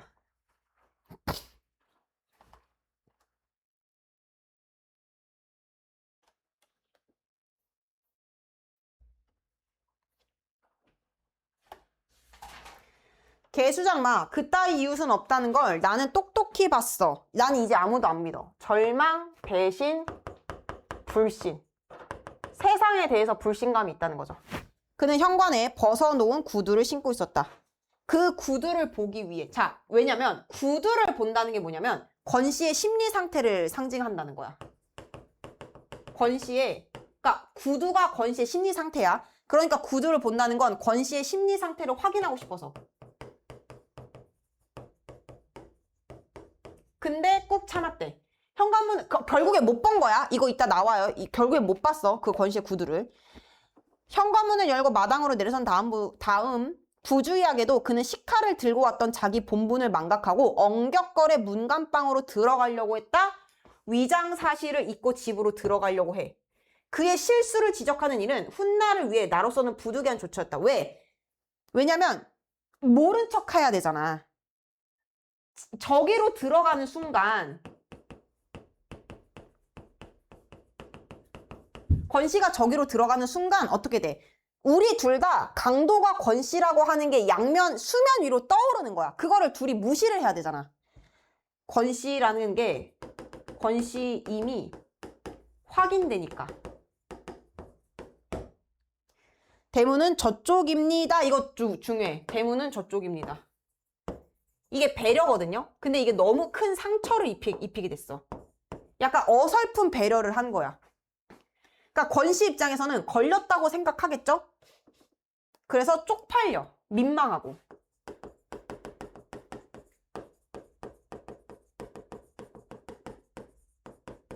굉장히 민망할 거고. 문간방 부엌 앞에서 한동안 망연해 있다가 이윽고 그는 대문쪽을 향해 느릿느릿 걷기 시작했다. 느릿느릿, 비틀비틀 다 음성 상징어죠. 그리고 여기서 지금 얘의 심정, 망연해, 느릿느릿, 비틀비틀. 그는 상체를 뒤틀어 이쪽을 보았다. 이래봬도 나 대학까지 나온 사람이요. 대학까지 나온 사람이요. 그래서 일단 마지막 자존심. 누가 뭐라 그랬나? 느닷없이 그는 자기 학력을 밝히더니만 대문을 열고는 보안등 하나 없는 칠흑의 어두운 저폰으로 삼켜져 버렸다. 이제 없어. 어디 갔는지 몰라. 나는 대문을 잠그지 않았다. 왜냐면 권씨가 돌아오기를 바란 거야. 그냥 지쳐 놓기만 하고 들어오면서 문간방에 들러 권씨가 아직도 귀가하지 않았음과 깜깜한 방 안에 어미아비 없이 오누이만이 새우잠을 자고 있음을 아울러 확인하고 나왔다. 아내가 잠옷바람으로 팔짱을 끼고 현관 앞에 서 있었다. 무슨 일이라도 있었어요? 그리고 여기 현관 앞에 서 있었다. 이 부분. 권씨가 들어왔는지, 권씨의 귀가 여부를 확인하려고. 무슨 일이라도 있었어요? 아무것도 아니야. 잃은 물건이 하나도 없다. 돼지 저금통도 그 화장대 위에 그대로 있다. 아무것도 아닐 수밖에. 그러니까 이거는 권씨가 강도짓 했다고 굳이 말할 필요가 없다는 거야. 권씨가 강도짓을 했다고 굳이 말할 필요 없어요. 다시 잠이 들기 전에 나는 아내에게 수술 보증금을 대납해준 사실을 비로소 이야기했다. 아내는 벽 쪽으로 슬그머니 돌아나왔다. 탐탁지 않아. 근데 전세돈이 있으니까 뗄 염려는 없다. 무슨 일이 있었군요. 아내가 다시 이쪽으로 돌아 누웠다. 그러니까 이제 이때는 조금 그렇네. 생각해보니까 그렇네. 우리 집에 들어왔던 한 어리숙한 강도에 대해서 나는 끝내 한마디도 내비치지 않았다. 왜? 아내가 권씨를 나쁘게 바라보지 않게 하기 위해서. 이튿날 이제 계속 권씨 걱정을 해요. 안 들어오니까. 아침까지 권씨는 귀가해 있지 않았다. 출근하는 길에 병원에 들러보았다. 혹시 병원에 가 있었을까봐. 수술 보증금을 구하러 병원 문 밖을 나선 이후로 거기에 재차 발걸음한 흔적은 어디에서도 찾아볼 수 없었고 그 다음 날도 귀가하지 않았다. 행방불명이 된 것이 분명해졌다. 이 부분. 거의 다 왔어요. 그러니까 그 권씨 입장에서는 자기의 정체를 알고도 모른 척 하잖아. 알고도 모른 척한 나의 행동으로 인해 자존심이 상했어. 그래서 가출하고 행불이 된 거죠. 그리고 본의가 뭐야? 본래의 의도. 그게 아니었다고 해도, 그러니까 나는 권씨를 지켜주고 싶었는데 자존심을 다치겠잖아. 나의 방법이 궁극적으로는 졸렬했다. 자책하고 있죠. 그리고 그러니까 사회적 약자에 대해서 배려하고 있고 연민의 감정을 느끼고 있어요. 나의 선택이 어쨌든 권씨한테 궁극적으로 안 좋은 선택권을 줬다가 됐으니까. 여기까지만 하고 쉴 거야. 잠만 조금만 힘내. 다 했어. 밝은 아침에 술이 깬 권씨가 전처럼 나를 떳떳이 대할 수 있게 하자면 복면의 사내를 끝까지 강도로 대화하는 그 길뿐이라고 판단했었다. 그러니까 나는 이렇게 하는 게 최선이었다고 생각을 한 거야. 그래서 모른 척 해준 이유. 그 다음에 여기 복면의 사내를 끝까지 판단했었다. 판단까지 하시고 내가 후회하는 행동 1. 내가 후회하는 행동 1. 의도와는 달리. 의도와는 달리 자존심에 상처 준 일이라는 자존심에 상처를 준 일이라는 것을 깨달았고 그 다음에 현관에서 그의 구두를 확인해 보지 않았잖아. 보고 싶었는데 눈을 질끈 감았다 그랬잖아. 기억나죠? 경훈이 기억나지? 아까 그랬잖아. 얘가 봐봐. 집중 안 하면 어떡해.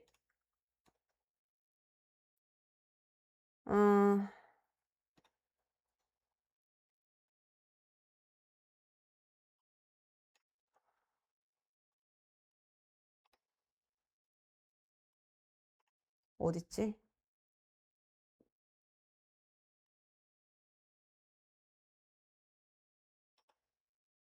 봐봐, 여기. 그는 현관에 벗어놓은 구두를 신고 있었어. 그 구두를 보기 위해 전등을 켜고 싶은 충동이 일었으나 나는 참았다고. 구두를 봤어, 못 봤어? 못 봤어. 구두가 뭔데? 권씨의 심리 상태라 그랬잖아. 그러니까 권씨가 그때 무슨 생각하는지를 알고 싶었는데 그걸 보게 되면 이 사람이 강도라고 하는 게 수면 위로 올라오니까 안 봤다고.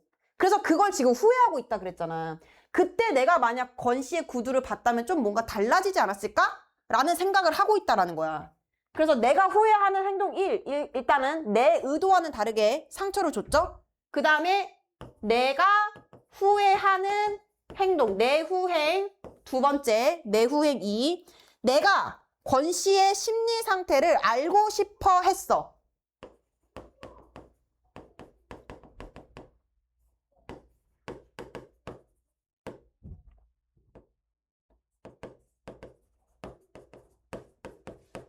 알고 싶었는데 그거를 확인하지 않았어. 알고 싶었는데 확인하지 않았어. 확인해 보지 않은 거. 그때 만약에 권 씨의 구두를 봤더라면 그 사람이 무슨 생각하고 있었는지 알 수 있었을 텐데, 짐작할 수 있었을 텐데, 짐작할 수 있었을 텐데, 문간방으로 들어가려는 그를 차갑게 일깨워준 것이 영 마음에 걸렸다. 어떤 근거인지는 몰라도 구두 손질의 정도에 따라 그의 운명을 예측할 수도 있지 않았다. 그러니까 이 얘기야. 구두가 깨끗하게 정리되어 있으면 뭔가 이 사람의 심리 상태나 그런 거를 반영해가지고 얘가 어떻게 살 수 있을지를 예측할 수 있지 않았을까라고 생각했다고. 뭐 구두코가, 그래서 예를 들어서 구두코가 유리알처럼 반짝반짝 닦여 있는 한 자존심은 그 이상으로 광발이 올려져 있었을 것이며, 그러면 나는 안심했을 텐데. 그러니까 무슨 얘기야? 내가 그때 만약에 구두를 봤을 때 구두가 너무 깨끗했다면 나는 지금 권 씨가 행방불명 된 것을 그렇게 크게 걱정하지 않았을 텐데, 이 얘기인 거야. 그 다음에 그리고 이거 여기 괄호 다시 쳐. 문간방으로 들어가라는 글을 차갑게 읽어준 것이 영 마음에 걸렸다. 내후행 3. 내후행 3. 내후행 3. 그 다음에 새끼들이 자는 방으로 들어가라는 길을 가로막는 그것이 내후행 3이면서 4도 돼요. 그에게는 대체 무엇으로 느껴졌을까? 느껴졌을 것인가? 내적 독백. 아내가 병원을 다니러 가는 편에 아이들을 죄다 딸려 보낸 다음 나는 문간방을 샅샅이 뒤졌다. 방을 내준 후로 밝은 낮에 내부를 둘러보긴 처음이었고, 이사 올 때 본 그대로 세간이라고는 이게 전부였대. 굉장히 가난해. 별다른 이상은 눈에 띄지 않았다. 구태여 꼭 단서가 될 만한 흔적을 찾자면 그것은 구두일 것이다. 가장 값나가는 세간의 자격으로 장롱 따위가 자리 잡고 있을 그런 자리에 9켤레나 되는 구두. 9켤레나 되는 구두.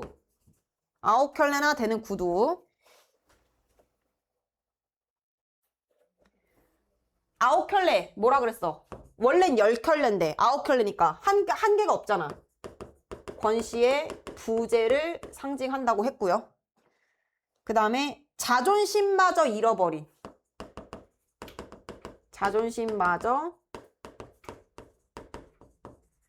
자존심마저 잃어버린 권 씨의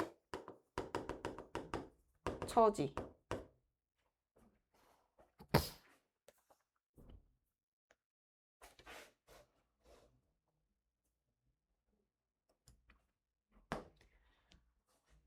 가장 감나가는 세간의 자격으로 장롱 따위가 자리 잡고 있을 그런 자리에 9켤레나 되는 구두. 여기서 일단 그 세간의 자격으로, 세간이 뭐야? 가구야, 가구. 가장 감나가는 가구의 자격으로 장롱 따위가 자리 잡고 있을 그런 자리에 구두가 가지런히 놓여 있었다라고 하는 것 자체가 구두를 그만큼 소중히 여긴다는 거잖아. 왜? 구두 소중해. 어떤 건데? 그게 본인의 정체성이면서 지식인이고 자존심이니까.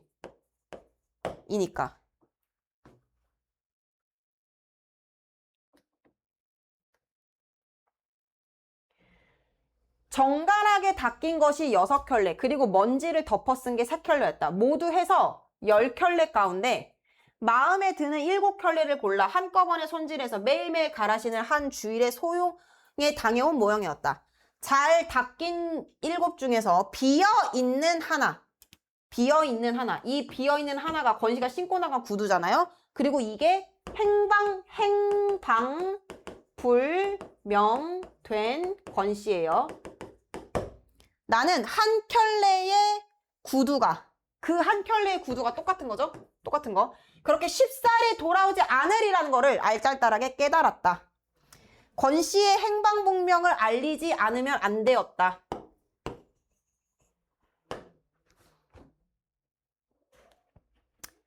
내 쪽에서 먼저 전화를 걸기는 그것이 처음이자 마지막. 누구한테? 이순경한테 전화를 해서, 왜냐면 이순경이 초반에 그랬잖아. 이 사람이 전과자니까 잘 동태를 살펴달라고 했었잖아.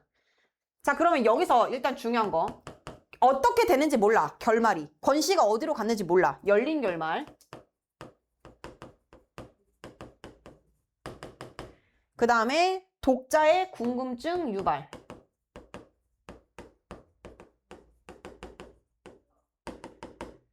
그 다음에 깊은 여운. 그 다음에 강렬한 인상.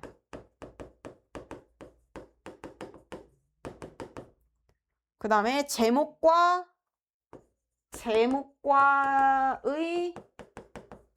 긴밀한 연결. 그리고 자존심이 쉽게 회복되지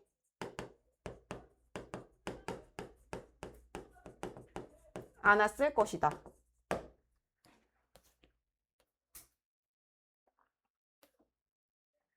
그리고 하나만 더. 이순경이 나한테 그랬다고 했잖아. 여기서 뭐라 그랬어? 나는 되도록 침착해져 노력하면서 내게 이웃을 사랑하게 될 거라고 누차 장담한 바 있는 이순경. 그러니까 이순경도 나한테 권씨의 동태를 잘 살펴줘라고 했어. 권씨가 착한 사람이라는 걸 알고 있어.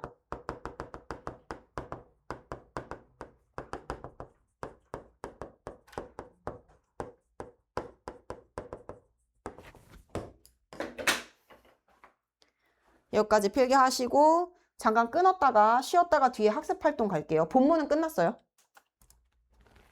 자.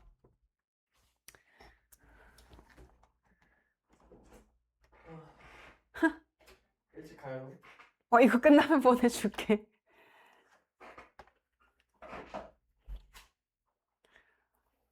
오늘 그 로봇셀을 할 거라는 거는 너무 사치였고 절대 못해요.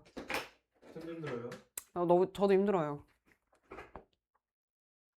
먹고 같아요. 네, 물 먹고 오세요. 자, 이 작품의 주요 등장인물의 특징. 나랑 권씨. 근데 여기서 인물의 유형을 보시면 아마 학교에서 이거를 전반적으로 설명을 안 하신 것 같기는 한데 평면적 인물이라고 하는 거는 성격의 변화가 없는 거. 바뀌는 거. 그다음에 대표성으로 따지면은 전형적인 거는 대변하는 거. 개성적인 건 뚜렷한 거.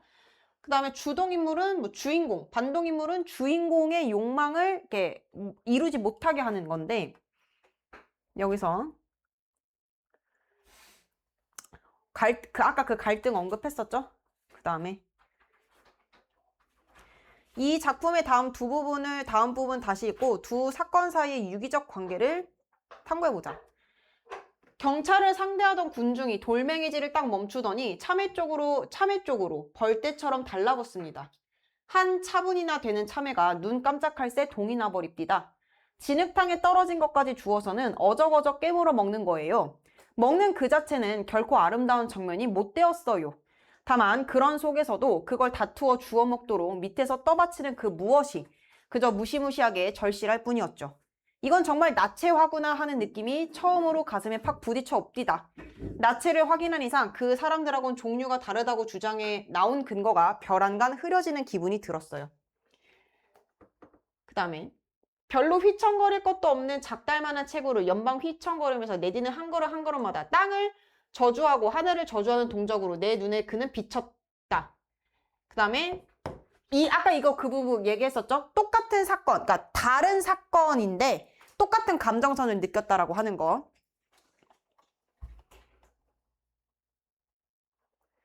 그래서 여기다 밑줄 정도만 칠게요. 밑줄 치고 끝낼게.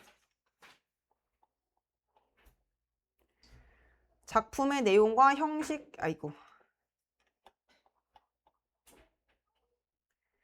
작품의 내용은 작품 속에 구현된 인간 삶과 관련된 주제의식을 말한다. 작품의 형식은 내용을 표현한 문화적 관습적으로 형성된 문학 고유의 언어 양식. 내용과 형식은 긴밀하게 연결되어 있으므로 유기적으로 결합한 구조물이다. 그래서 이거 어떤 효과가 있어요? 공감, 감정이입 효과적으로 끌어낼 수 있다. 공감과 감정이입. 그 다음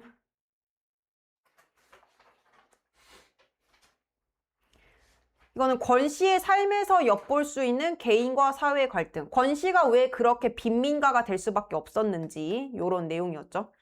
60년대 후반 서울시의 주택 보급률은 46%였는데 무허가 건물 철거하고 위성도시 조성하여 집단으로 이주시킬 계획을 세웠고 재원 조달이나 철거 및 생업 문제를 고려하지 않은 채 싼값에 땅을 사들여 개발한 뒤 오른 땅값으로 재원을 마련하려는 등 무리한 방식으로 대단지 조성을 추진했다. 토지 분양과 일자리 제공에 대한 약속을 믿고 이주했지만 광주 대단지의 생활 여건은 열악하기 그지없었다. 이주민들은 상하수도 시설조차 없는 곳에서 천막이나 판잣짐을 지어 생활해야 됐고 일자리도 제공받지 못했다. 이러한 상황에서 71년 총선으로 부동산 투기가 과열되면서 땅값이 치솟자 애초 약속과 달리 분양가를 올리고 일시불로 내게 하는 등 부당한 정책을 밀어붙였다. 그래서 결국에는 정책에 희생되었기 때문에 정책에 희생되어서 이런 피해자가 될 수밖에 없었다라는 거지.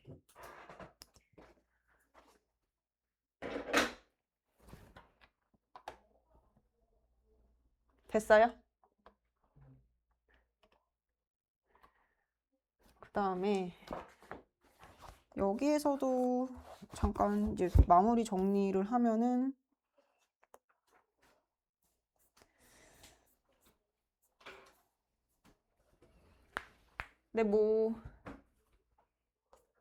아니다. 여기까지 이거 그냥 아까 한번 확인하세요. 우리 아까 했었던 거 총 정리니까. 네, 여기까지 하고 끝낼게요.